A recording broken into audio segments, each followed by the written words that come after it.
What is up, friends, and welcome back to From the Mind of Dick. I am your host, Dick.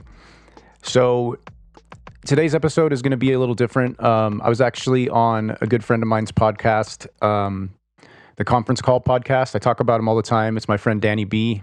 He's been doing this shit for a really long time. I was actually on his podcast way back in like 2015 or 16, something like that. He's kind of revamped his podcast and done some things different, learning all along the way. And like he's been doing this shit for like 10 years. Really good friend of mine. We grew up together in Lake LA. But I actually did his podcast last week. And instead of like, we've been wanting to do do each other's podcast, no homo. And we've been wanting to like actually get it done. We talked about it. We're like, let's just like do one and then we'll just post it on both of ours. So it was basically, I was doing his podcast, but he said, why don't you just post the audio to your podcast? So that's what I did with this one. So this is me on his podcast, but it's just a good conversation. I mean, we talked for like, almost an hour and a half, and we honestly probably could have kept talking for hours, but we both were up kind of early because we had shit to do that day, and we both kind of like were like, okay, let's just get it done. But we're gonna do it again. I'll probably this time have him do my podcast, and we'll do the other thing. But this is me on the Conference Call podcast. I will leave a link so you can go check his podcast out, and please, both podcasts, go, if you haven't yet, go check them out, like, subscribe, all that nonsense. I'm on Apple Podcasts and Spotify, so you can go there and check them out. So here it is. This is me on the Conference Call podcast with my boy, very good friend, Danny B. If you are in recovery and you're completely sober, great job. Yeah. If you're in recovery and you still smoke weed, great job. Also, great job. If you used to do heroin and now you don't, and maybe you still drink, great job. Still a great job. If you're doing heroin and you found a way to do less and you feel like you're making progress, great job.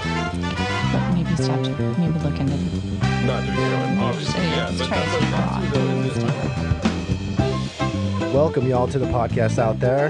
I'm your host, Danny B., and thank you for tuning into the Conference Call podcast. If you have not rate and reviewed the show on your podcast platforms, please go do so right now. A 5-star rating and a review would help both these podcasts very much so. And on the show today, I have a very, very, very special guest, and it's not even a guest.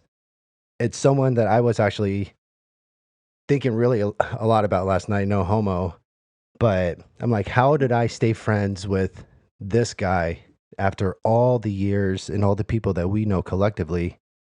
We still ended up talking. Welcome to the show from the Mind of Dick podcast, Richard Guyton. I love you, bud. I fucking love you, dude. I love you too, bro. I really do. That means a lot, man. It really does. That intro means a lot. You're someone who's been really important to me in my life too. Just, you've been a good friend. I want to say it was like 10 years ago I did your podcast, and you're still doing it, man. You're still killing it. So I appreciate that intro, man. Thank you. Very much deserved, dude. From everything that I've known from you, everything that I've seen from you growing up, from having kids, from doing backyard fucking punk shows, to playing in my high school fucking talent show just at a freestyle, which I want to talk about later. Yeah, of course. And just the trial and tribulations of life, man. You've come out of it so like on a positive scale, dude, that most people would just honestly just kind of, from where we grew up in the AV, I feel like a lot of people like place themselves in the victim there very easily. You like took yourself out of that mold and thrived. So I appreciate you, bud. And I would like to talk about a little bit of that, a little bit of music, and a little of this and that. Yeah, dude, I'm an open book, dude. Just, anything you want to know. I mean, growing up in the AV, there really wasn't much else to do but, drink, do drugs, party, or farm. And, none of us were farmers. So, we picked up guitars and drank some beers and played some music. So, that was the AV. And a lot of people, like you said, they didn't pull themselves out of it, and lost a few friends because they just kept the party going. I was lucky enough to have a good support system to get me out of all that. But life is great right now. I mean, super positive. I mean, everything in my life, I'm super optimistic about life right now. That's awesome, man. That's fucking awesome. Is it true? I don't know if you know this. In Lake LA, where we grew up, is it true that the lake out there was taken out because the taxpayers didn't want to pay like a few cents more, like each Yeah, month? Really? that's what I heard. Yeah, I heard back then because I moved out there in like '84, and that's what I heard because there was no lake when I moved there. It was just a lake bed, and I heard that they didn't want to pay the extra tax on it, so they just it was only a few. I want to say it was as little as a few bucks a year. It was a few cents a month, and they just voted it down, and they decided, hey, we're not going to fill this anymore. So it's ridiculous. Dude, would we have grown up in the suburbs if that would have stayed out there? It would have been different. Probably would have been a lot more like tourists, maybe more businesses out there. But We yeah, probably would, it's just like, we probably wouldn't have moved out there, honestly. We probably couldn't afford it. probably not. Probably not. I know. So it's kind of weird because my mom's, I want to say my mom's grandfather, so my great grandfather, he lived in Pear Blossom. I want to say in like the '60s, and like my grandpa used to tell me stories about going to like Mr. B's and like going, water skiing on the lake way out there in the desert. And I ended up moving out there later. It's weird, but I guess it was a big tourist attraction. There wasn't a lot of people living out there, but a lot of people were coming to this lake in the middle of the desert. So it would have been like that for us and probably a lot more people. It's crazy seeing Mr. B's transformed into so many different restaurants. I honestly don't go out to Lake LA. And from people that have listened to this podcast and a lot of people that kind of know me personally, I just don't want to really deal with the AV as much as possible since moving to Palm Springs and then moving to the Central Coast. It's like, you know what? I have this philosophy, just don't retract. Just Right. keep pushing forward. And Yeah. as much as I have a lot of great memories out there, there's I haven't gotten over that hump of seeing that one person that can just take that all away, you know? Yeah. So, Yeah. and nothing wrong to the people that, we know that still live out there because there's still a lot of great people that live out there. They have a lot of Yeah, families and I envy that. I honestly do envy people that have a close niche family. I don't have Mhm. that, which is fine with me. It helped like grow my personality, in a really tough Yeah, world. exactly. But Exactly. but no, man. I don't really go and mess with that stuff out there. I don't mess with a lot of AV people anymore. I guess the only time I do talk to people now is unfortunately when there's like either a really happy event or a really sad event. And it sucks. Like the last time Mhm. I talked to a lot of our friends were during like a memorial, and I won't say who it was. Right. And then thank you very much, babe. And then I'm actually going to go and meet a whole bunch of people for a celebration of life. So Mhm. it's interesting. I kind of like that feel, and I've been talking to more people through like text messaging and calling people, and I took like social media off just so I can implement that more in my life. And man, it makes me feel so much better. And having this conversation makes me feel like I have someone I have another portal of someone to talk Yeah. to, and someone, Yeah. and it's weird because we've been friends forever, and we talk Mhm. through social media, we talk through, text and stuff like that. We've kept that relationship going, but just Yeah. having one-on-one conversations, this makes me feel like, man, I have this friendship with this guy. It's like, it makes it feel even, I mean, I don't know. I feel like a broken record right now because I don't know how to explain it. Well, I get it. It's like having conversations is kind of dead now. Like people don't really talk to each other anymore. It's usually through social media or just, like you said, even just text conversations. People don't actually have face-to-face conversations, and that needs to come back because it's really important. You got to keep people in your life that mean a lot to you, and having just a face-to-face conversation or even just over the phone. How you doing, bud? How's life? Like I try to do that more with my friends that are still there. They're still important to me. I talk to Johnny every once in a while. I call people, like, hey, how you doing? And it's good to have. You got to have that actual hear the person's voice instead of just the text. You can't really feel the emotion or how that person's actually feeling through a text. So I like having like personal conversations like this. It's great. Now, do you think that women feel the same way? Because I was talking to my fiance about this. I go, you know what? All it takes is a little compliment that a woman can give to a man, and it just sets them on a different planet.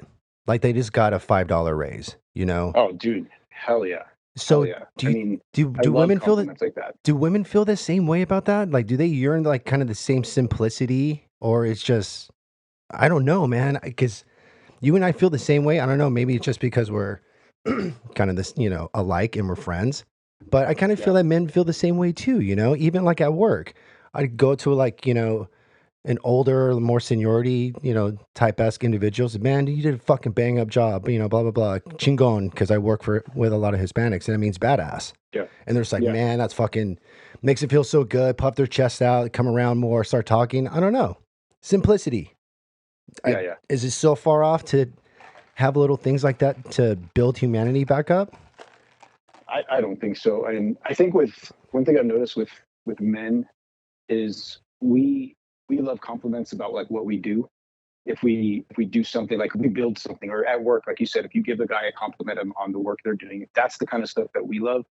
Women more, on their looks or their hair or stuff like that. I'm not saying they're shallow. It's just like that. They want to feel pretty. They want to feel loved.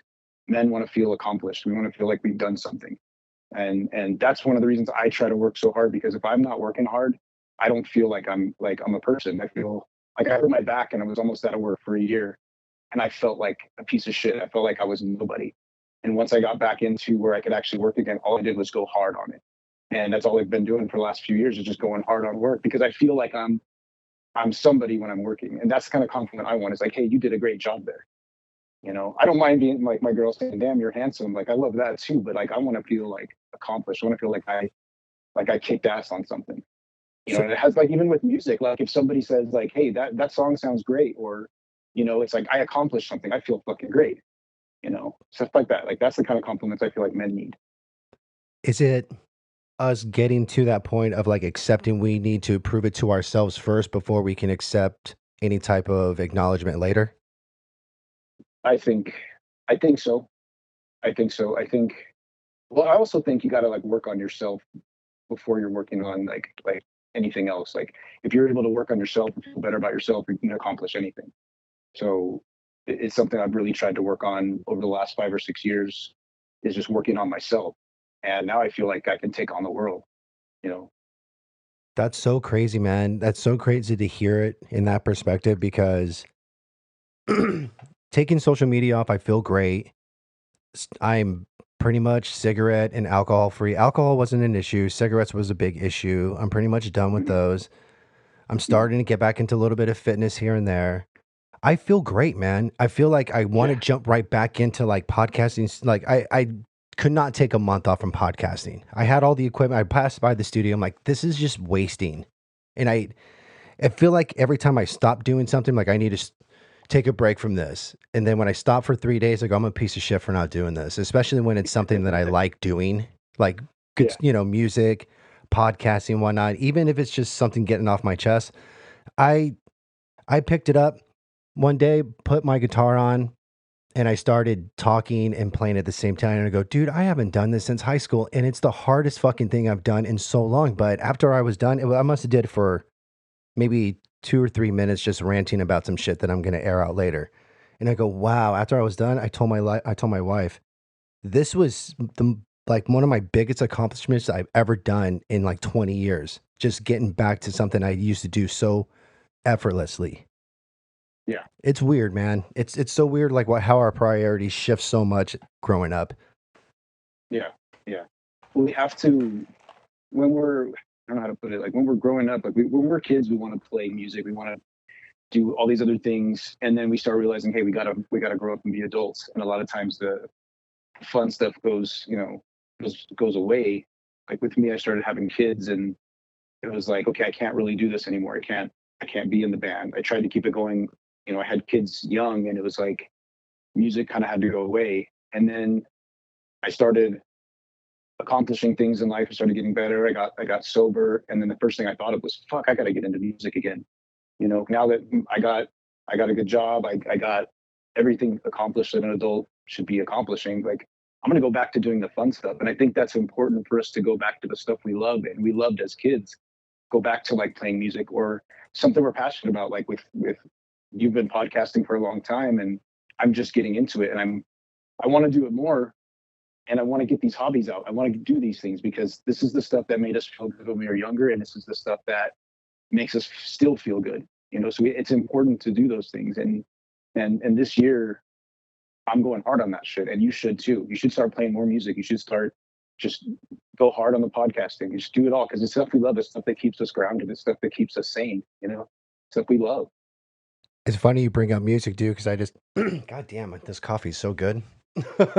I was just talking to Eduardo recently, and he was talking to me about music, and I've been wanting to do this one and done album so much, and talking to you and talking to him, he's like, dude, just do it. It just make it so Yeah. simple. He's like, you don't have to do anything complex. He's like, remember how easy we used to do it back in the day? He's like, when we started listening to other great musicians that are putting out these bangers that just infatuate our earlobes, he's like, we started putting ourselves on that same level, like we needed to, bust something out to impress them.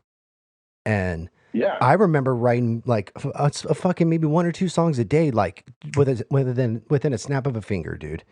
And now Yeah, I can't do exactly. it. It takes me months to get a verse and a chorus together. Yeah. So You know what? So here's the thing. What I did was, instead of trying to write a bunch of songs, which I do have some in the chamber, like original songs, but I said, you know what will make this easier for me is go back to what I already know and like redo the songs I already know. And that will spark it. I love you so much. That will spark it. So I might fucking do that, That's exactly what I was Definitely. thinking of doing. I'm like, man, should I just go back, redo these Expect No Less, this Malignant shit, this other shit I used to do with this and just, but should I do that again? But then I was like, you know what? I really want to do an album collectively with like 10 songs with all different types of artists and different music of all my friends. And then just call it the one and done, something I can be proud of, and just like it's nothing. If it doesn't, get heard by 100 people or gets heard by millions, it doesn't matter to me. I was just like this. I did this with my friends that made me who I was in this, or grew my music catalog in such a vast way. I think that would be so much fun, dude. And when you came out with the track, if you don't know, you can, find it on SoundCloud. When you redid that track and put it out, because I follow you on there and gives me notifications anytime that pops up. So I saw it and I'm like, oh, fuck. And I saw it on the way home. I'm like, hell yes. And it just inspired me, dude.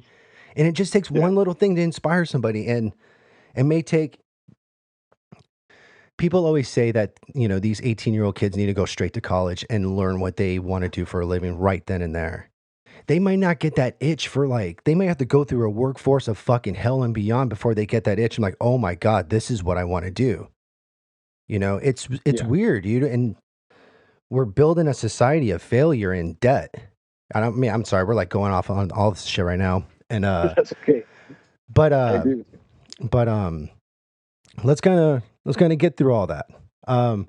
When it comes down to, if you don't mind, about your sobriety, because I'm trying to go through it right now. And to be quite honest, cannabis has been the biggest issue for me, just because I use the excuse of having nightmares and like really horrible family dreams that make me wake up with anxiety, sometimes in tears. But I've noticed that my breathing has been terrible and my my lungs are shit. So I'm trying to wean it out. How hard was it for you to kind of get through that threshold of like excuses to kind of go back and cope with it? I every excuse in the book I came up with to not, like, oh, I'm my wife left me, my dad passed, I lost my job. Every excuse just kept me drinking to the point where I just lost everything. I lost everything in my life, and there was no real like reason for it except for that I was just, all I cared about was drinking. And I had to come to the conclusion that it was either up or down.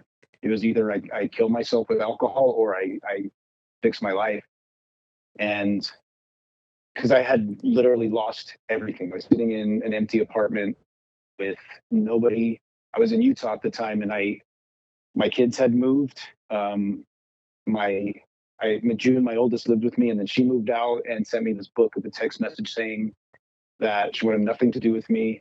I was dead to her, and this is my angel, right? This is my firstborn angel who's been there for me, forever. Just always been there for me. She was done with me, and I was sitting there crying in an empty apartment with a Captain Morgan and Coke in my hand, going like, "What the fuck am I doing?"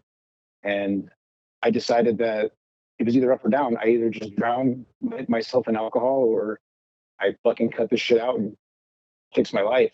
And I went and poured the rest of the bottle out, and I said, "I'm fucking done." This was after basically a 3-day bender of missing work and just being constantly drunk or asleep, throwing up, and I was like, fuck all this shit. Like, I've lost everything. This has never done anything good for me. This has never done. I'm sick all the time. I'm tired all the time.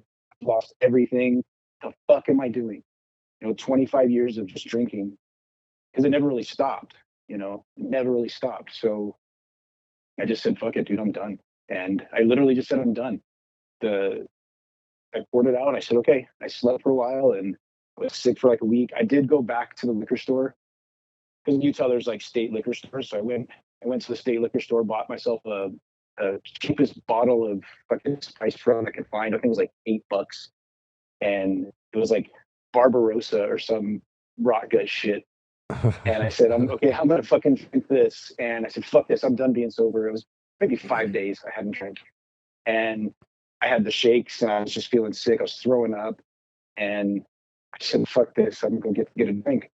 And I poured myself a glass, and looked at it, smelled it, and poured it in the fucking sink, and then put the fucking bottle into the sink, like into the garbage disposal. I said, fuck this, I'm done. And that was it. That was the last time I bought alcohol for myself, and I'd never touched a drink since. And best thing I ever fucking did in my life, because I was losing everything. Everything was gone. And ever since then, my life's been fucking amazing. It was rough. The hardest part of being sober is sitting with your feelings and not going anywhere with them. You have to sit with them. You have to feel them. I used to feel happy, I'd get a drink. I used to feel depressed, I'd get a drink. Now you got to sit with those feelings. When you're sad, when you're depressed, when you're down, anything, you have to sit with those feelings. That's been the hardest fucking part of being sober, is you have to actually feel. It's hard. It's really hard. And this is So and when it these comes and to these are the the, same feelings that you're still dealing with even after you talk to people that are in your support system, yeah. correct? Oh yeah. Oh yeah. Like they never go away. You always have these insecurities and these things that you're not happy about with yourself or what you're doing in your life, and things that happened in your past. And I went through a lot of shit in my past, and um, it's always there. And when you're drinking, it's kind of like you don't really, you drown it. You don't think about it as much. It's there, and then it's gone. All you're thinking about is getting that drink and feeling good. That's And so interesting, now dude. you got to fucking think about it. You got to feel it. Because when I used to do mushrooms, I haven't done psychedelics in a while, and there was one year about 3 or 4 years ago, I went on a streak of like how much can I take off this drug list, off the Schedule 1 list. Yeah. I had, just moved to Palm Springs. I was single, living in a house full of all these other single guys. That's where I developed my drinking habit, my cigarette habit. But at the time we were in Palm Springs, and we had access to all these kind of lucrative, crazy psychedelics. And I would always chalk up mushrooms as, you know what? It You can never think about something negative. Just in me personally, just how I had my experience with it, like in that state of euphoria, I was never thinking about anything negative. There was nothing, there was no thought that can enter my mind or be projected anywhere that was negative at the time.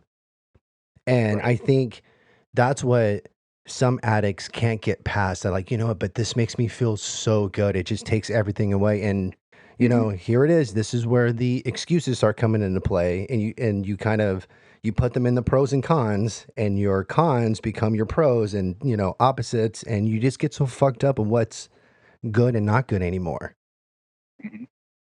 So Yeah. You're trying to hide the feelings. That's the main thing. You're trying to hide those negative feelings, so you just feel good all the time. And we want, as humans, we want that dopamine, right? We want to feel good all the time. And sometimes as addicts, we don't know how else to do it. So it's drugs, it's alcohol, because at that moment we feel great, and all the other shit goes away. So besides making that pivotal decision and then going 5 days later and kind of justifying that good decision you made, what else? What other steps did you make? You know, obviously years later, you're still sober. What have you been doing constantly that keeps that urge, that potential urge from entering your head again? Just thinking about that dark place, to be honest, like thinking about where I was at that last final moment when I made the decision, just thinking about where I was then, and never wanting to go back to that place. And to be honest, I've had a really good support system, and family and friends. I met my girlfriend that I'm with now, future wifey. I met her probably a month. Well, I'd known her while I was still drinking, but we became pretty good friends probably a month after I got sober. So she's been there through the whole thing, and just not wanting to disappoint her and not wanting to disappoint people. I think that was the biggest thing. Just if I went back to it, I would disappoint so many people. Um, and that text that June sent me, that's the main thing that got me the most. Like it just made me feel so horrible as a person. I just never want to go back to that. You know, I Man, never want to feel that again. kids kids can fucking hit that button, man, that can just Dude, I know. shatter you, man, in an instant. There's nothing that an ex-wife or ex-girlfriend, ex-man, nothing that they can do can can even surmount to what a child can do in 1 second. You know, it's so crazy. Exactly. My daughter, she can just tell me like, I hate you. And I'm like, oh boy. Yeah, yeah, no, that the kids really have that effect, and my kids have always, had that effect on me. And my younger daughters know that I used to drink. They don't remember it, but they know that I'm sober, and they know, hey, Dad's not allowed to have alcohol, because their mom, still has a drink here and there, and they'll be like, "You're getting coke, Dad." It's like, I know. They know I'm sober. They know I don't drink. They've grown up around alcohol their whole lives. They know what it is. They know that I don't drink, and that's all they remember. Luckily, I mean, they don't really remember me drinking. So I really didn't do it around them as much. When I would see them, we had a kind of a schedule where I would see them, and then their mom would have them half the week, and then when I had them, I wouldn't drink as much. I would have a couple drinks just to take the edge off, but when they weren't there, I was getting blackout. They don't really remember it. They don't remember seeing it, Right. but they know. But my son, who's 22, and my daughter, who's about to be 26, they saw it at its worst. My son was staying with me for a little bit. He saw it really bad, and he told me, "You're kind of fucked up, Dad. Like, you're pretty messed up." And that text that June sent that was it. That's why I don't go back, because I have all them to disappoint, and I don't want to disappoint anybody, especially myself. But I would have so many people that would be disappointed, and I just, after a while, it just became where, hey, I'm just sober. It took a good 3 years, and now it's like I don't even think about it. Congratulations, dude. Yeah, yeah, it's the biggest accomplishment I've ever had in my life. I think is being able to kick that shit, because it got bad for like 5 years. It was really bad. I was pickling myself. Isn't It it was horrible. isn't it crazy our parents come from a generation where, or we come from a generation where we would never tell our parents like we hate them unless we were expecting like in some cases like a fucking fight or getting kicked out of the house. But then like our parents would never express any of these feelings to anything. It's like, you got to chalk it up, do your job, and handle the business, So, Yeah, exactly. what did we take from our parents that made us, that we thought that was like, hey, this is good. We're going to be good parents based off these, do's and don'ts. I feel like Yeah. our generation grew, raised kids a little bit more sensitivity. But I think that's kind of like with social media, that's what's kind of made it effortlessly to do that. Well, yeah. I mean, I don't know if this was your experience, but with my experience, it was like, my dad was like, "You do this or else," and I'm gonna beat your ass. Like, I was scared of my dad, and with my kids, I try to show them that, hey, they're scared of me, but I give them that, but I give them also like a lot of love. My dad didn't really ever say I love you, or he was always like, with his sons, he was always the macho guy, right? But with me, I'm always like, I tell my kids every day that I love them. I'll text them just randomly, I love you, because I tell all my kids I love them because I didn't feel that growing up. So there's things that from what. Whoa, hello? I got some amazing kids, so I think I did something right. I feel like I did something right with those kids. They're all exactly what I would picture if I wanted to have. If I thought of it in high school, what kind of kids would I have? They're exactly what I thought my kids would be, like 100% exactly. It's crazy. My 14-year-old's like this emo chick, right? And she's all dyed in her hair, and we all listen to the same music. Me and her listen to the same music. June is super creative. My son is just like he's got long hair and listens to he's all about music. Like he's just me when I was in high school. My 12-year-old has got my like kind of feistiness and outgoingness, and like she's just amazing. These kids are just exactly what I wanted to have as kids. I can't ask for anything more with them. I love them so much. Just perfect combos of what you wanted between the two. Yeah, I mean, exactly. It's amazing. But I had to take things that I didn't like and implement things I wish I had in my parenting. So I think I've done a decent job. Dude, I totally feel you on that, because I'll be honest with you, when my daughter was being born, I was like, you know what? I kind of don't want her to have your freckles and your red hair. I'm shooting for like a Hispanic with freckles and red hair is going to be fucking like an albino in Africa. They were like, what breed is this? It's like, here's the part of the lizard people that they were talking about. So I get that, right. dude. So I totally feel you on that. My daughter's exactly like me. She has the right amount of her mother and me, where it's like, okay, it's tolerable, and I see where she's coming from on both sides, and it scares me.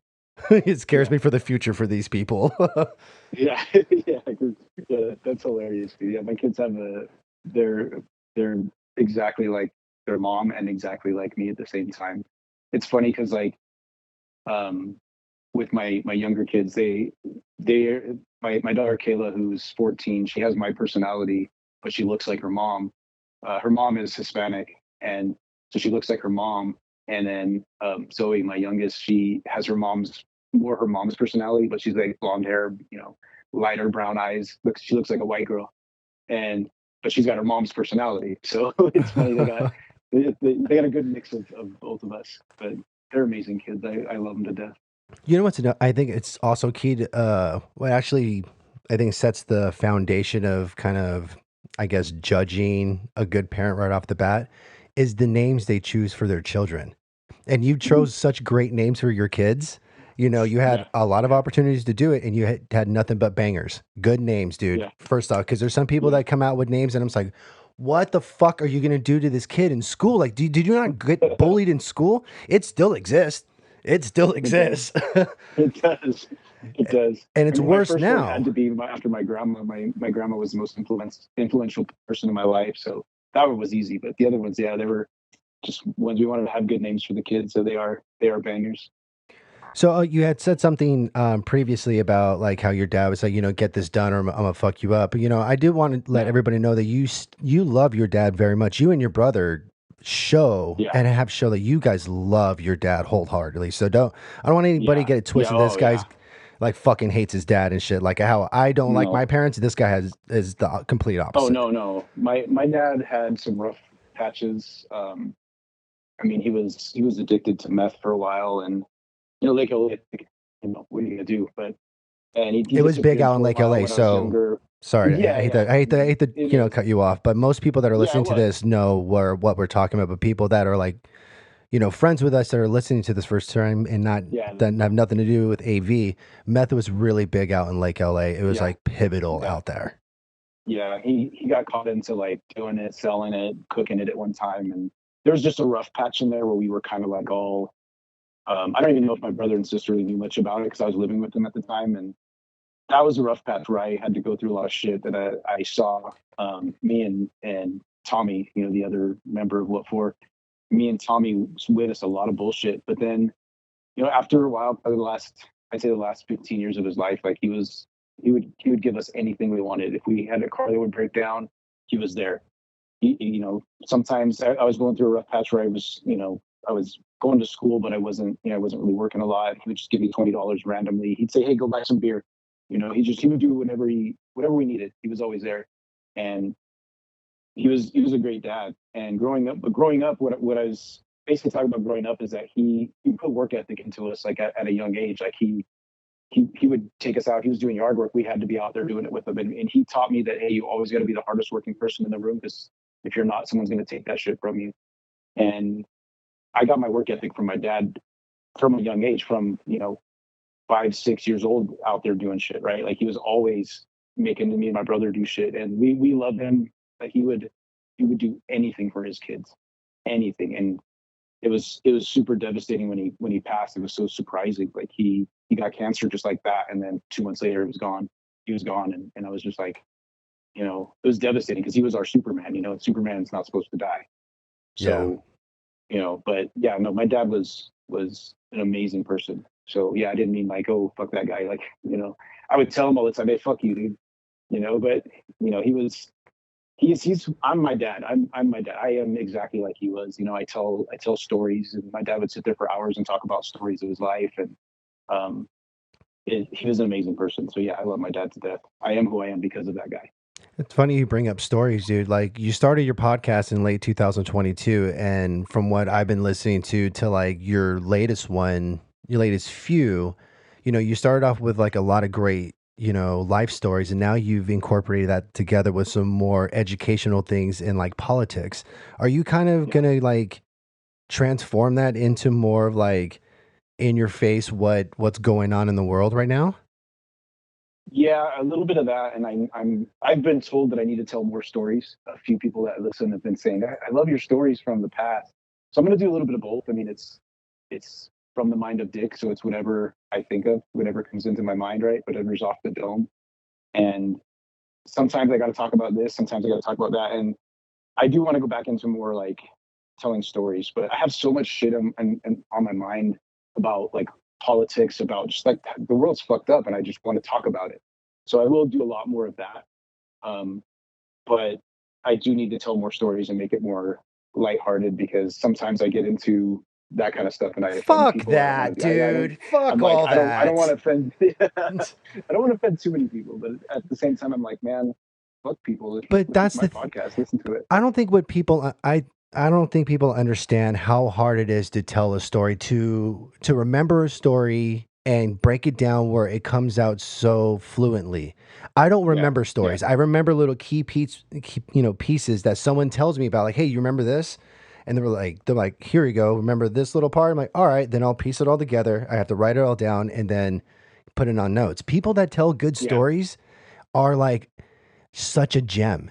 So I think if you have the ability just to like have a topic and then you can incorporate everything, that's fantastic. But man, don't ever censor yourself. You fucking tell the greatest stories. And your last few about how you're kind of like putting politics. I'm like, dude, fucking this is great. This is so awesome. And it's something that people need to hear too, that even if they get butthurt, it's like, hey, if you're listening to this, you're the same age as us. You're 40 plus, maybe in your mid 30s. If you don't like it, you can just not listen to it. It's simple as that, and it's not like we're trying to go out openly to offend people. I do. I'm sorry. I'm going to say that for myself. I go out. I don't give a fuck. I say whatever comes off comes out of my mouth unfiltered. I don't care, because that's just what this country allows us to do. I'm not going out and trying to promote hate, but I'm at a point right now in my life where I've experienced so much. I'm providing for my family like you're supposed to, and I have that right in this country to say what I want.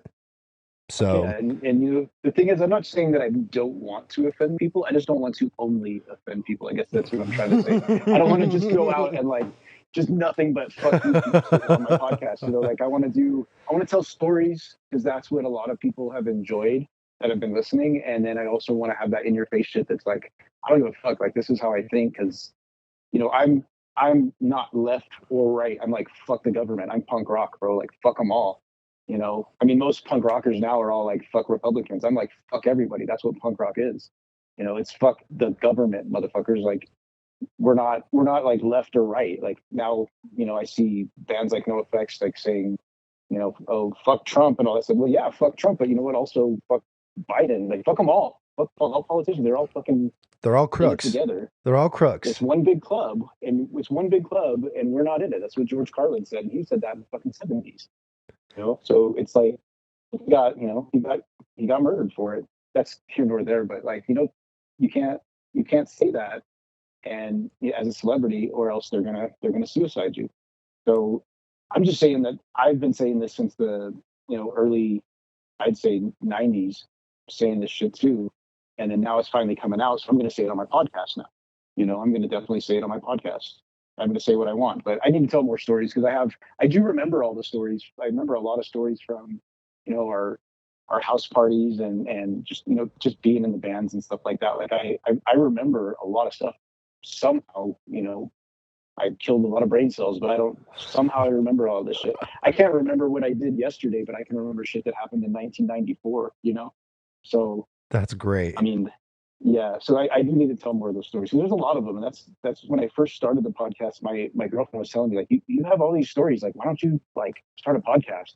I was like, I don't want to do that shit for like 10 years, Like ever since I was on your podcast years ago, I was like, fuck, I want to do this too. Like I could do this. And it just never happened until a couple of years ago.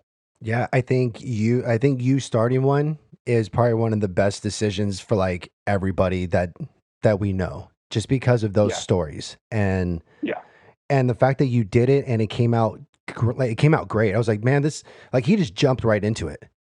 Like you jump right into it. I was like, fuck, this came out better than I thought. Because I'll be honest, I was like, people that they're like, hey, I'm going to start a podcast. We're going to go and, it's airing this way. I'm like, all right.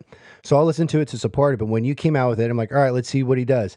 It was fucking awesome, dude. I'm like, this is it. I'm like, we're good. Thank you. Follow instantly. So, and maybe it's, people are thinking it's a little biased opinion. It's not that. Like, I would tell you, like, hey, dude, like, your audio's this and that. Like, which people tell me too. Like, hey, this shit sucks. Like, you need Sean Miller, audio fucking genius, video genius. He'll tell me straight out when he came down here to do a podcast, fucked around with all my dials. He's like, do this, compress this, do that, blah, blah, blah. And ever since then, it's been like dialed in perfect.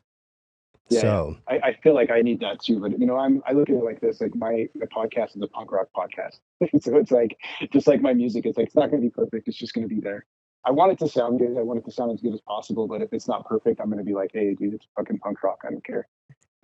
That's how I've always done things when it comes to like my creative projects. It's like, hey, it's cool. It is what it is. I think that's I'll paint and stuff too. And it's like, hey, it looks good. All right, it's cool. It's punk rock. Dude, getting right into like into music in general, dude. I think that's what excites me about more of like my friends doing music than anything that's coming out right now. It's like, damn, this is what they are creating at this point in time. And I think when I heard What For and how you did it, I was like fucking mind blown. Like, are you serious? This is how he did it by himself? Like, really? Which if you can break down, you had a 4-track, right? A cassette or okay, so if you can kind of break down what we used to go to, because people now, like, you can record anything off your phone. You can record anything through your computer. It is simple as pie. But let's just break down how, because I'll break down like how shitty I was, and I'm going to tell you like just the advancement what he had. Me and Eduardo would put 2 boom boxes together and record like that. Yeah. So that's how I started. Okay. And then explain to them what a 4-track was. Well, the 4-track has, because the tape, so basically like an old cassette tape has 4 tracks on it. 2 going one way, 2 going the other way. That's why you can actually listen in stereo and listen to one side, and you flip it over, you're listening to the other side. So what a 4-track does is takes those 4 tracks and turns them into all going the same way. So you could record 4 different tracks. But what you can also do is you can record a couple tracks and bounce them onto one, and then record on the other tracks to where you have multi-tracks on. So it's able to do, I don't know the math because I'm not a mathematician, but you can do multiple fucking tracks on it. And that's what a 4-track recorder does. It has a little small mixer. I actually I used the same Tascam 4-track that Sublime used on there. Was it like Robin the Hood? All those old like Brad used to have the same exact one. I found that out later because in the notes on the CD it said it. And I was like, that's the fucking one I have. That's the one I used for that fucking What For tape, dude. The same one. So I thought that was cool as fuck. That's what I used, and I didn't know that when I bought it. My dad took me to to Hollywood somewhere, and we went to a music store. I bought it, and that's what it does basically. And so what we did with the What For tape, me and Tommy, what year is all these this? songs that we were playing. I want to say 96, 97. Okay. I wrote the songs probably like 95. Well, I'd say we wrote the songs. You know, I wrote most of it, and then Tommy had some input. He wrote the bass lines. We wrote the lyrics kind of together. And but What For is basically just me and him. We had different drummers from time to time, but it was basically just me and him. And what we ended up doing was we got that 4-track, and we would play these songs so much, you know, at parties or just practicing all the time. We knew them like the back of our hand. So what I would do is we'd have a couple mics, like maybe 3 mics hanging and like on the drums, because that's all we really had. We had 3 shitty mics. And so we plugged them into the 4-track, and I would play the drums just by myself with the song in my head. No click, anything. Just I knew the drums so well, I just played the drum track. And when I got a good final take, we'd say, okay, there it is. So we'd bounce everything down to the first track, and that would be our drum track. And then I would go and play guitar onto that drum track. So then the guitar would be there, and then Tommy would play his bass. And then we'd bounce everything down. We'd have a couple open tracks to do some vocals and maybe another guitar or a solo or something like that. So that's basically how we did it. Did that What For tape. And that is like the shittiest recording, but we didn't know what the fuck we were doing. We were like 16 years old, 17 years old. Like we didn't know what the fuck we were doing.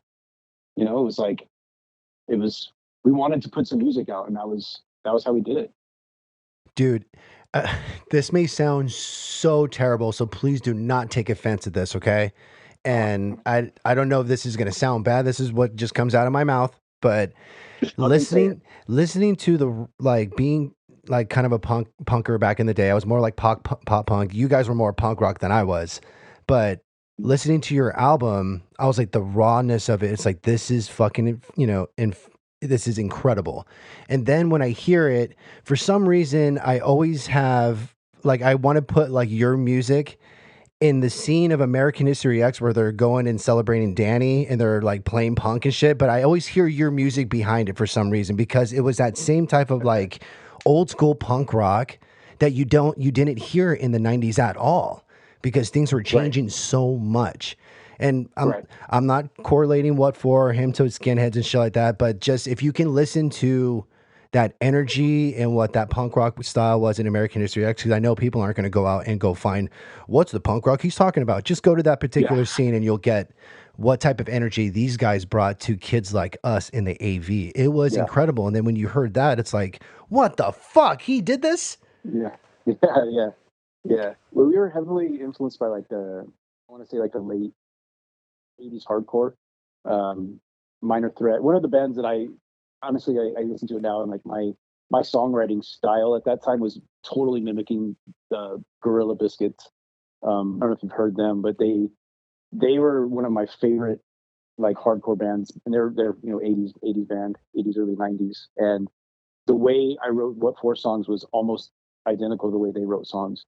And a lot of the bands at the time in the late 80s were doing this, and that's what I emulated that band, because I was like, this is the writing style that I want to use. So that was what it was. It's more like 80s hardcore stuff. You know, that's where we got our influence. That's what we were listening to. So that's what we wanted to play. We just wanted to play fast and loud. And for me, I always wanted to be like a frontman. You know, seeing like watching shows when I was in high school, I just wanted to be that guy up front. And my biggest problem was that I sucked at playing and singing. Like my brain couldn't multitask. So when we played shows, it was like I sucked so bad. I'd fuck up all the time and play. I'd hear it, and I'd be like, nobody else could hear it because it was punk rock. But Tommy would look at me and go, "Hey, you fucked that up." Yeah, I did. Yeah, I sure did. But okay, let's go. And you know, just I always wanted to be like that guy up front singing, and we were able to actually do it, and it was fucking amazing. You know, and that's what we were playing at the time, was fucking just fast fucking punk rock. And it's crazy that punk rock, like you in the culture, you don't think about this is going to be my career forever. I'm going to make millions of dollars. This is just something that is like a hobby that that we never want to go away. You know? No, yeah, exactly. It was just something we like. I wanted to play in front of like people. I didn't want to play in front of millions. I wanted to play in front of hundreds. I just wanted to play in front of people. It was That we're going to my appreciate it. passion, my dream. Yeah, yeah. And I never thought about like, oh, I want to be famous. I just wanted to fucking play music, and just seeing like going to my first like concert, my first punk show. I think it was like 14, and seeing my first punk show, and I was just like, holy shit. And then I went to a couple of shows in the AV hardcore scene. I was friends back then with Jojo Ackerman, the tattoo artist, Mm-hmm. and he was in like hardcore in the AV punk scene, the AV hardcore scene. Like he was in Terminal Holocaust. I'm sure you know all about that. Yeah. And so I went to a couple shows then when I was probably like 14, 15, and I was like, this is what I want to do. Because that's exactly what they were playing. That's where I mean, JoJo was my big influence in playing punk rock. I was into like, 91-ish, 92-ish. I was into like Nirvana, right? And like that was what I liked because I didn't know anything else. Punk rock to me was like just a mohawk. I didn't know what it was. And then I got my first guitar lessons from JoJo, and he was he was friends with my dad. It was crazy because when he was a tattoo apprentice, he was friends with my dad. He worked for my dad. My dad was his boss, and they became friends. So my dad was like, "Hey, I know this guy. He plays guitar. He'll teach you." So that's where I met JoJo, and he taught me my first. He gave me my first guitar lessons, and I was wearing a Nirvana shirt. And he's like, "Oh, you like Nirvana?" I said, "Yeah, I love Nirvana." And he's like, "Well, here, listen to this stuff. This is punk rock." He gave me a couple tapes, and they were just mixtapes. Dude, life was changed forever. That's where I got into the punk, and that's what he gave me was shit like Youth of Today and like Bad Religion and these bands. I was just like, holy shit, what is this? And that was life changing for me. That was it right there. So See, kids, see how easy it is for you Yeah. guys just to go on the internet and just look up what we're talking about. We had to be Yeah. informed by. We had to be lucky Oh, yeah. lucky to be informed by somebody on good We didn't music. have the internet to go look it up. When I heard about punk rock, I heard about punk rock from Nirvana. Kurt Cobain used to talk about punk rock, and then you can talk about like what grunge is. I mean, it could be punk, could be rock, whatever it is. But he was talking about punk rock, so I was like, what is that? Like, I want to know what that is. And then when I started, when I met JoJo, it was like I talked to him about that. He's like, this is punk rock. He basically said, this is punk rock. And I liked, heavier. I always felt like edgier, heavier music. Like even if I was listening to like rap, I wanted to listen to NWA, not LL Cool J. You know what I mean? Mm-hmm. I wanted the hardcore shit, right? And I mean, that's something most people don't know about me is that like that was my first love is like hip hop, like still to this day. Like that was like 80s, 90s rap, especially 90s like rap. That was my first love. But I always wanted the edgier shit. I didn't want, and then when I heard rock music, I heard like Metallica, I was like, that's heavier, that's good. I heard like Slayer, that's a little bit too much. It's not what I'm looking for. That's a little beefed and then up. I heard like it's a little like okay, this isn't doing it for me. I like the heavier stuff, but I like guitars, and then I heard Nirvana. That was a little more what I wanted, and but then hearing like real punk rock, that was it. My life changed. Like I knew this is what I wanted to do, and right there, like I had already been learning how to play guitar because of the fact that I liked Nirvana and stuff like that. I asked my dad to give me a guitar, and he got me this shitty used like Stratocaster that was fucking terrible. But I played the shit out of that thing because my dad told me, "You're okay. I'm not getting you anything nice because you tend to take on hobbies and never do them again. So here's something." And I played the shit out of that to my finger, literally till my fingers bled. And my dad saw that I was jamming on it every day, and I want to say after like 6 months, we went to like Sam Ash in Hollywood or something like that. I think that's what it was. And he blew like $500, got me a new guitar, got me a nice amp, got me all sorts of shit. And from then on, it was just like, I was done. I was playing guitar, and then I heard punk rock. I was like, I'm going to play punk rock. That's what I want to do. And it's like, that's when you think before, and this is cool. But then when you hear one thing, you're like, that's what I want to do. That's exactly what I want to do. And that's where, just being in bands and playing punk rock, that's where it all came from. You've kept the same style pretty much the entire time in all the bands you've been in, Yeah. pretty much. Like Mhm. it's like if it's changed up to a little bit of metal, you heard the punk rock still in there with faster drum Yeah. beats and shit. So like you didn't like Yeah, stir yeah. away from it too much. No, when I was in the band with Johnny and Kyle Doro and Danny Stella, we were in that band. Um, we were playing more like hardcore stuff, and which is fine. It was more like the Hate Breed style or stuff like that, and that's what we wanted to play. But it was still punk rock, right? And all my riffs, because I wrote all the riffs for that band, and all the riffs were fucking punk rock riffs. And Johnny loved playing fast, so it was like okay. And Kyle was into that stuff too. Danny was kind of like more into like metal, and he was a rapper when I first met him, but he um he started getting into like the heavier stuff, and they wanted to go heavier and heavier and darker. And I was like, dude, I'm a punk rocker. Like this is what I do. And so we kind of avoided a lot of that. Like, Their eyeliner started getting thicker. And you're just like, hey man, my yeah, jeans are still blue, yeah, dude. yeah. I'm like, dude, I want to play more like more Pennywise and not fucking it's all death metal shit. So it kind of got to the point at the end where I was just like, so what ended up happening was we got Stubby in the band. We got Matt in the band, and he was into like metal, and he was the one armed bandit playing fucking way better than me. And That was a I was trip like, seeing that for the first time. I'm like, are you yeah, fucking wasn't it kidding crazy? me? Yeah, and writing something more like newer songs, they weren't exactly what I was looking forward to do, and I was just like, okay, well, I got all these guys against me, and I was like, I can't play this stuff. I can't go away from the style that I play. Like this is who I am. I can't do that. And after what, like 4 or 5 years, I just had to say, okay, this is how it's going to be. I can't do this anymore. And those guys went on to play music like that. And Kyle's still fucking playing metal. So it's all what they wanted to do. It was just not me. I'm not going to go against what I do. I've always been a punk rock strummer. I can't play a solo to save my life. I play fucking power chords all day long, right? And they wanted to get into this intricate stuff.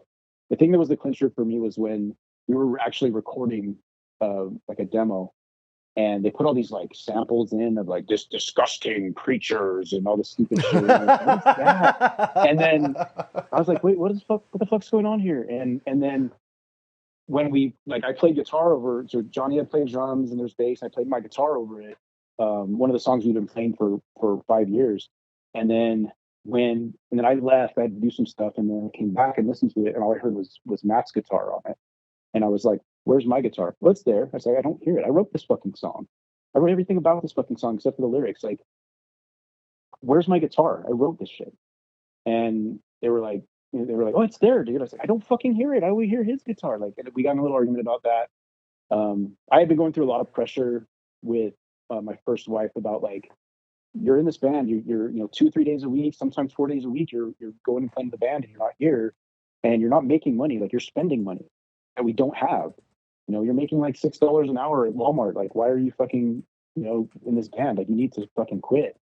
And I was like, pressure from her, and then like the band not going in the direction I wanted it to go. I was like, I can't do this anymore. So I got extremely drunk one day and told them all to fuck off, and then that was the rest is history. Luckily, I love all those guys. They're still my friends, but that's how it had to end, because I was going to be true to myself. I was going to play the music I wanted to play.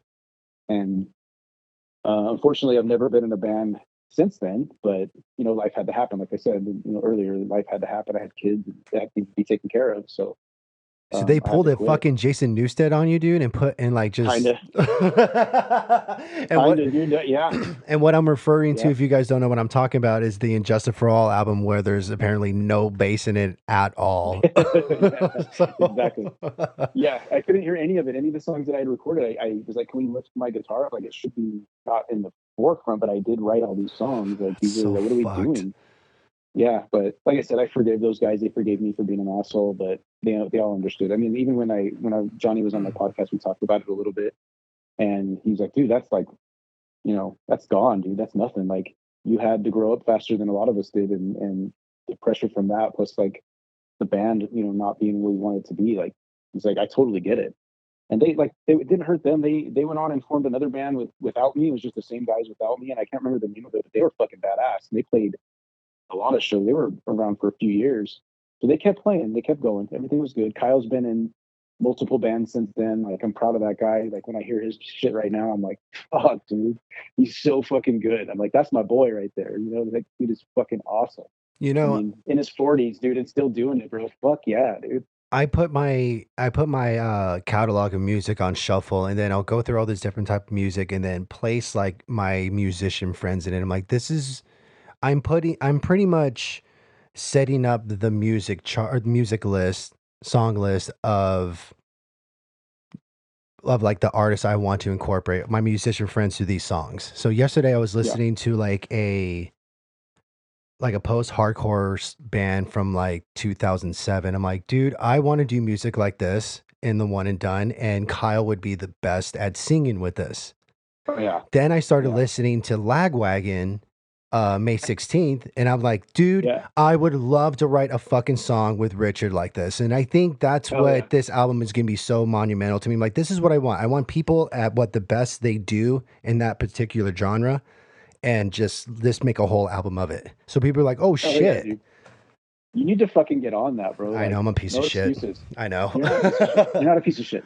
You're not a piece of shit. You just need to fucking get on that, dude. Like, you need to just fucking do it. Just take 15 minutes a day. When you get home from work, whatever you have the best before you go to bed, take 15 minutes a day and just fucking write songs and say, that's it. Okay, time yourself for 15 minutes. I started doing that, and like, honestly, that last song, the song I just released the other day, that took me like 3 years to finish.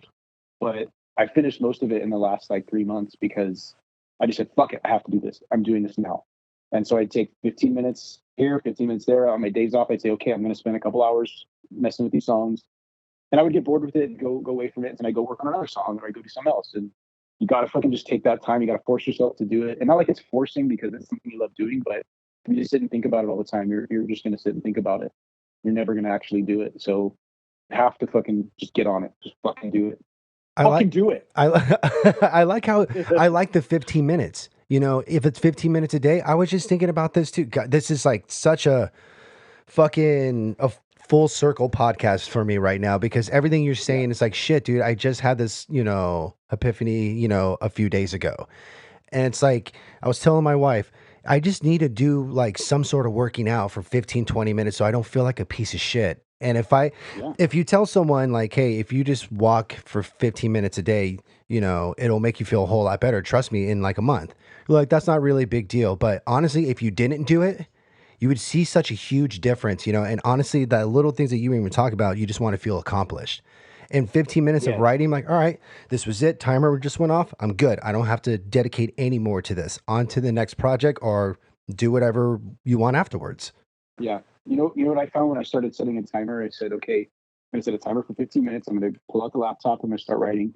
And so, I set it up, start the timer, and then next thing you know, the timer would go off, and I shut that shit off, and next thing I'm working on it for another hour. It's just that setting that timer, saying, okay, this is what I'm gonna do, and setting that timer. It doesn't have to be 15 minutes. It has to be at least 15 minutes. So set that timer for 15 minutes. If you're in a groove, don't fucking cut that groove out. You gotta keep it For going. sure. When you're in that fucking mental state, especially like with me, like I said in my podcast, I have like bad ADHD, and if I am in that fucking hyper focus, I have to keep it going, or else I'll lose it, and then I'll get bored and I'll say, "Fuck it, I'm done." So if I know that I have a timer and I have a goal to set for that timer, it's like, okay, I'll get started. And even if I really wrote half a riff, or I structured one thing here and there, or I did something like that, I say, hey, I got something accomplished today. Then I'm good. So that's what you have to do when it comes to like getting shit done. You gotta fucking just find a way to get yourself to do it. That's what I found was the best. Just setting a timer for 15 minutes and going. You kind of have to be like your own hype man, in a Yeah, sense. you have to be. You have to be, because because it won't get done. I sat around for years and years and years, and I've been able to record music for fucking so long. I have all the tools to do it. Just have to have the motivation, and you have to kind of sometimes force yourself to have that motivation, because you'll sit there forever and it'll be like, oh, what could have been, instead of saying, look at this piece of work I just put out. And putting out like a song like I just did the other day is like, it's a huge accomplishment mentally for me, because it's something I've been wanting to do for so long, and I'm finally actually starting to do it. And like I said, I have a couple more in the chamber ready to go. And when I finally finish what I'm accomplishing, what I'm setting out to accomplish, when I finally finish it, dude, the feeling is going to be like fucking being on drugs. You know what I mean? That is my drug, and it's that's what the feeling's going to be. And I don't care if 3 people listen to it. You know, I know who the real ones are that are going to listen to it. And when I get a text from you saying, "Dude, this is fucking badass," that's what I need right there. That's the validation. It's just the real ones that know. You know what I mean? And I don't care. I'm doing it for myself, and I want to fucking just get something accomplished. Like I said earlier, I feel when I get something done, when I get something accomplished, that's how I feel like a man, like a fucking. I feel like a beast when I get shit like that done. Dude, So you just answered my question that I was about to ask. I was going to ask you, like, well, were you scared to release it? You know, was the song at, you know, when you were finishing it up, you're like, this is it. You know, I'm happy with this, or were you like, people are going to be happy with this? Because I think that's where I'm at I right now. don't care. I don't care. So I used to care. I used to really care about that kind of stuff, but now I'm like, I don't give a shit. Like I know that it's not the best recording. I know that it's not like professionally done. I'm not a fucking professional. I'm sitting here with a laptop in you know in my bedroom, and I I had to tell myself because that's why it sat for so long. Because I was like, you know, I don't know if anyone's gonna like it. I can't get it to sound right. And that's just like doubting yourself too much. And honestly, who the fuck cares? I just basically what I did with that was like the song was complete. I listened to it over and over again. I went and listened to it in my car. I went and listened to my girlfriend's car. I was like, well, there's some things I had to tweak, you know, a couple things on it. But I was like, you know what? It's never going to be fucking perfect. And if people start saying, oh yeah, well this guitars are too high and this is you know the snares a little loud. Like, I don't give a fuck, dude. I'm not pro. I just fucking put out something that I thought sounded great, and I was having trouble writing my own music.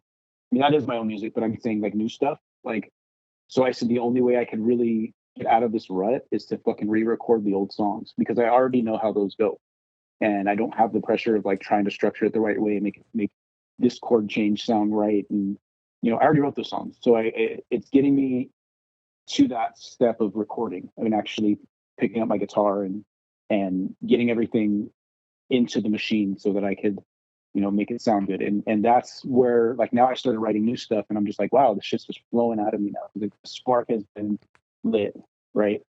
And it all started with those songs that I already wrote fucking 30 years ago. You know? Fuck. 30 years ago. That's crazy, dude. Man, but you listen to it, you're like, fuck, I wrote good shit. Yeah. Like I had something going. Like it was fucking good. Yeah. I have to ask before I get into this next subject with music. Where did the song Wimpy? Where did you get the inspiration to write that song and the lyrics to that shit? It's like where the fuck? It's my favorite song, dude. It truly is, man. I know. Because honestly, the bass line is the catchiest shit. Like if you were into ska and punk back in the day, if you heard a catchy bass riff, like "Here in My Bedroom" by Goldfinger, everybody knows that song right off the bat just because of that intro. You know, that bass line. Yeah. So Wimpy just hit me a different way, dude. Yeah. So the bass line was written. I had a kind of a guitar lick that I was fucking around. Me and Tommy were messing around, and we're just jamming one day, and we're trying to write like a ska song, and it was more like we were listening to NoFX, and they had a couple like funny ska songs. So we were like, we got to do that. We got to do a funny ska song because I was really into like Operation Ivy and stuff like that, and I started getting more into ska at that time. And so me and Tommy were joking around. We said, let's just write a fucking funny ska riff. Let's try something. And so what we ended up doing was I was doing it on guitar, and Tommy started playing it on the bass, and then he came up with this fucking badass bass line based off like what I was playing. I was like, "That's it, bro. That's it." We started playing some guitar on it, and we just jammed on it. And then I came up with kind of the changes on it. And I think the inspiration for like how that song was structured was from kind of like "Kill All the White Man" from NoFX. How it's like slow in the beginning a little bit. It's not really ska; it's more like reggae, but right. And then it goes fast at the end. It was kind of like that. I kind of wanted to just. Oh no. No. There. And sorry, then I keep losing you. Wrote a song. Oh, you're losing me? I lost you for a second. I'm like, no. He's just getting to the good part. Okay, we're good.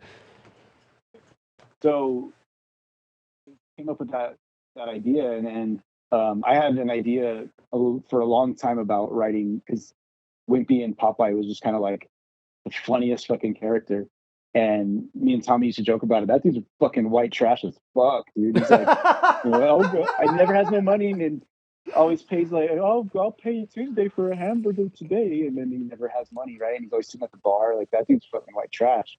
And so we thought about an idea. It's like, okay, let's write a song about it.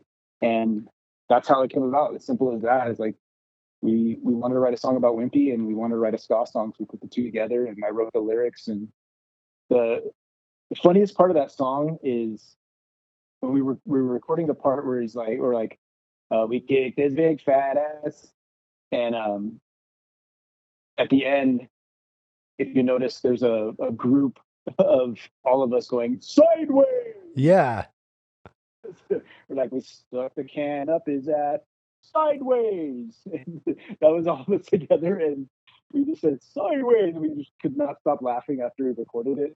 And we had to like kind of cut that out of the recording because we're laughing so hard. It just kind of all came to us. And we're like, we have to record it. We have to say it on that track. That's fucking so great, we man. were just trying to be fucking funny, dude. We were just trying to be stupid and funny. We had like a lot of influences. Like I said, NoFX was a big influence in how they were kind of funny and like political at times. And so that was our try at being kind of funny. That's everything. It became a great song, dude. It is. It's still. I mean, that must have been. Well, the first time I heard it, it must have been 30 years ago, and it's still in my head till this day. I can still remember the recording, dude. The sideways and everything. It's just, it's so great, dude. So, thank you for that memory that's still embedded in my mind. Out of all the shit that probably I should have remembered, from everything from like my family, my kid, everything, that will always be there no matter what. And you're a part of that. Well, I appreciate that, man. I appreciate that. I have been going through like a rabbit hole of like music from like my band, like my serious band days in the early 2000s with my metal group, to like what inspired me from 89 to mid 90s and shit like that. Where did you honestly, I feel we had stages of really great music and festivals. Do you think that, or can you agree or disagree with this statement that there are like a handful of really great artists in each genre right now compared to how I feel that we were just bombarded with such great artists that we didn't appreciate back from the 90s to like maybe the early 2000s? Yeah, I agree with you. Music today doesn't do anything for me. Like there's only a few bands that I really dig, that are newer, but some of them aren't even like the newer bands within the last 10 years. Like I can't stand really any of them. My daughter, my 14-year-old, listens to a lot of the newer stuff and she loves it. And I'm just some of it. This is crap. My favorite genre is anything in the 90s. Just anything. I don't care what it was, whether it was metal, punk, whether it was R&B. Like 90s R&B is the shit, bro. Like that's where anything now is horrible. 90s R&B is where it's at. 90s fucking hip hop, Dre, fucking Eminem, shit like that. Like, come on, dude. Like anything in the 90s is fucking the shit. That's my genre. That's all I really listen to anymore. Whether it's punk, ska punk, like all that shit in the 90s, I still love it all. There's only a handful of bands that like now I listen to them, like, they're okay. Most of some of them are like, one of the bands I really love right now is the Interrupters. They're fucking the shit. They're like really good. That's a newer band. They've only been around for like maybe 10 years. If that, I think they're maybe 10 years, not even 10 years, 8 years they've been around. And they're fucking amazing. But there's other bands that I'm like, I hear them now, I'm like, this new shit's horrible. It's not good. It's just copying what bands did in the 90s where the music was great. And don't get me wrong, I love 80s music, I love 70s music, but my favorite genre is all 90s, maybe early 2000s, because bands like My Chemical Romance were in the early 2000s. I fucking love My Chemical Romance, always have. Just little bands like that came out, in the early 2000s, that emo pop punk phase. Those bands are still good. Did you just hear they had an emo fest not too long ago? Which one? It was on a cruise. It was on a cruise? Yeah, it had like Seosin. Who else do they have? Like Mayday, I believe. Yeah. I That didn't was hear like kind about of like that. the genre I kind of like the early 2000s, so probably like maybe 2009, 2010. There was some kind of good albums in between that time. Mm. But Yeah. growing up being a huge Prince fan and like literally idolizing that man, then when Green Day's Dookie came out, I was like, I'm Yeah. fucking changed forever. Yeah. So Yeah. No, same here. Yeah, that was a huge one. Like I was already into like a lot of rock, and I heard Green Day, and I was just like, man, you guys are fucking. That was basically, I didn't know what pop punk was. They were like to me, they were the first pop punk band. I yeah, don't know what it was, but I was like, this is punk, but this is like, it's not, but it is. I was like, man, I like this a lot. This is fucking. I had a shirt in high school that was, nobody knew what it was, and I think I got in trouble for it because it said Dookie or it said Green Day on the front, and it had just a turd with flies around it. hmm, It was like a green yep, shirt, and I found it. They only had one left at Hot Topic, and it was like, I was like, I want this. I used to wear that to school, and nobody knew what the fuck it was, And so that, seriously, same here. Like that album really changed my life. I mean, I learned every song off that album on guitar and drums. I mean, I sat there and played with speakers, like big giant house speakers behind me, learning to play drums to that album, which was pretty difficult. Well, learning to play drums fast is basically what I was doing with right. that album, was trying to learn punk rock drums. Well, if And for people yeah, out there, life changing. if you all knew Green Day's Dookie album, I mean, everything from Dookie and on, obviously they just started getting bigger and bigger. But for me, the first four albums were like the most pivotal albums in like pop punk because they never Oh changed. yeah, But like you said, yeah, playing faster, Trey Cool was the drummer for that Dookie album, and man, you heard it was like night and day between the old drummer oh and yeah, the new drummer. oh yeah, So, definitely, definitely. but And they've I love never. those early albums, but like, no, it was changed when Trey took over. I was watching their '94 Woodstock performance and hearing their old Uh-huh. like Slappy Hour and Kerplunk albums, being played on a stage. I'm like, dude, it's so fucking good. It's such a different like all the songs he's written, just manipulating power chords. Till to this day, like when I hear Basket Case, I'm like, why is he going all over the fucking place with this? With these power chords, Yeah, yeah, and it sounds so yeah, good. yeah. But it sounded so good. And I loved his just his persona on stage. I kind of mimicked that in a way too, just how he would play on stage. Like I saw them so many times when I was younger. Like before they were huge, before Dookie ever came out, I saw them a couple of times, and I just didn't know. I was like, these guys are good. And then I heard like Dookie, I was like, this is fucking insane. This is exactly what I want. Watching him like just perform was crazy. Like that's what I wanted to do. That's how I wanted to be on stage. Not the same kind of music. I didn't want to play that more poppy punk, but I wanted to have that persona on stage. So, I mean, Green Day was definitely like life changing when I heard Maybe that album. maybe you and I wouldn't have been friends if I would have went up to you and said, "Dude, have you heard Green Day? Dude, that guy's guitar, that's totally punk rock." You probably be like, "You're a fucking piece of shit. Get away from me, young kid." I don't know. Maybe. But, Stickers don't make you punk rock, dick. exactly. Oh Exactly. man. Ask Lyle Riddle. I told him, you can't fucking be here. You're only 12. Fuck, dude. Did he prove us wrong? Didn't he? That guy Yeah. prove us wrong? Fuck, dude. Dude, he Yeah, lived across. I kicked him out of what for, dude. Dude, I'm telling you right now, like because he lived across the street from me, and he always come across the street when like my little small forming of bands are playing music here and there with Eduardo, and my next door neighbor to me was a guitar player. He would always come over and want to play drums and shit. And when I heard him playing the bells, I was like, fucking douchebag. Enjoy that. But I'll tell you right now, that guy progressed from the bells to drums, and his fucking hands are so clean and fast. It blows me away that he even acknowledges us as like big brothers in the music world. It blows me away. I know it's this he's doing the shit he's doing right now. It's like, and he tells me all the time. He was actually here a few months ago. We were just sitting there talking for hours, and it was like he put so much on me. Like, hey, you were such a big influence on me, and like I looked up to you so much. I'm like, bro, I'm looking up to you right now. Like the shit that you've done, the shit you're doing right now. It's like I'm looking up to you. Like I'm like in awe of the shit that you do right now. And it's weird for him to say stuff like that. It's always been weird for me for like when you guys say stuff like that. So it's like I was just a punk rock kid. I just want to play fucking music. But to have him do all the shit he's doing, it's like fuck. He tried out for what for? He told me I was the most nervous in my life. He's like, I was more nervous then when I was trying out in front of Eric from Sublime. I was like, are you fucking kidding me? He's like, yeah, I remember being more nervous to try out for Yeah, what for. dude. And I was like, you fucking kidding me, dude? Like, It's weird. I felt the same way when I was auditioning for the band that I was in, Guilt by Association, because I knew the guys. I knew the guitar player that left, and that they were auditioning me to replace him with. And I knew the group, and we were like all friends. When I went into that audition, I was like, oh my God, I'm fucking terrified. There was nothing, no interview, no job, no anything else that bothered me as much as that rehearsal, or, you know, that gig. It was fucking terrifying because you're seeing people that you admire in a sense, you know, more of like different scales that you can't even comprehend what it even means, but it's there. right. So, Right. you know, I've never got one of those compliments before. So congratulations on multiple ones, you piece of shit.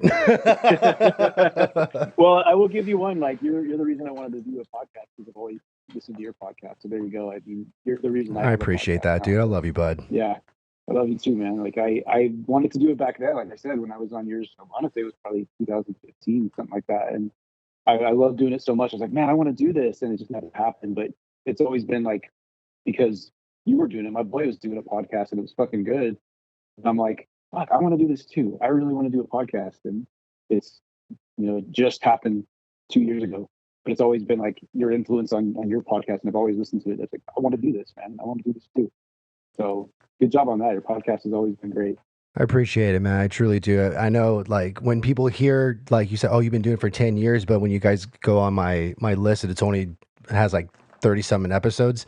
I've gone through like different audios, all this crazy shit that has been said on there. So I think a clean slate was the best route for me.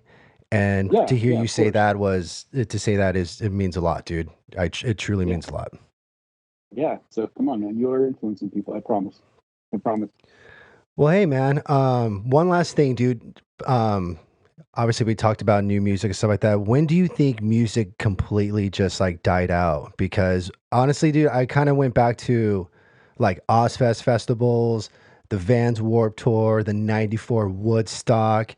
I didn't really like get into the '99 Woodstock because I think '94 had a lot of great, monumental artists on there. And I was watching Nine Inch Nails perform, and I'm not a Nine Inch Nails fan at all. But this intro, all right, so I'm only going to play a little bit of it. But this, could you imagine being in this crowd with no cell phones, completely engulfed in hearing this shit for the first time? This is fucking crazy, man. I don't like this group at all. Can you hear that? Yeah. Okay.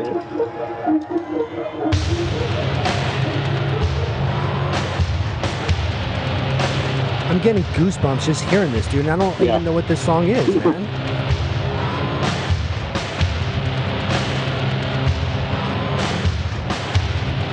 So, dude, there was like, you had Metallica on that card, you had fucking the Cranberries. Man, I don't think we appreciated what we had, dude. I truly don't. No. You know, we had great music, and it's funny that you played, like, I think right around '94. I actually saw Nine Inch Nails, and I was someone in that crowd, and so I feel that, dude. It was, I had friends. I never really was into like that kind of music, but I had a few friends that were into like all the industrial shit, like they were into like Ministry and just shit like that, and so I did go to a couple shows with them. I saw Ministry, and I saw Nine Inch Nails. I saw Marilyn Manson back then. I don't remember what year that was, but I went to those shows with that friends. But no, like I said, the '90s I think was the last great era of music. I mean, we had it good. We had a lot of different changes in music, a lot of different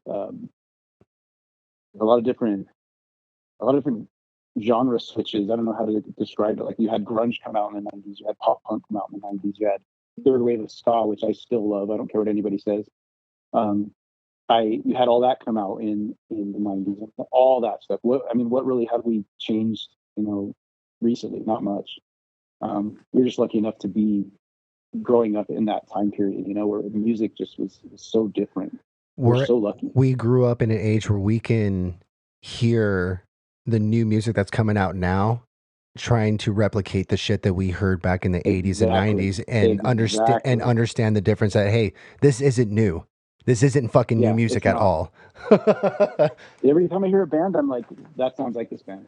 Like this band did it in, early 2000s. And every band I hear these days, So, yeah, like I said, there's only a few that I really like these days.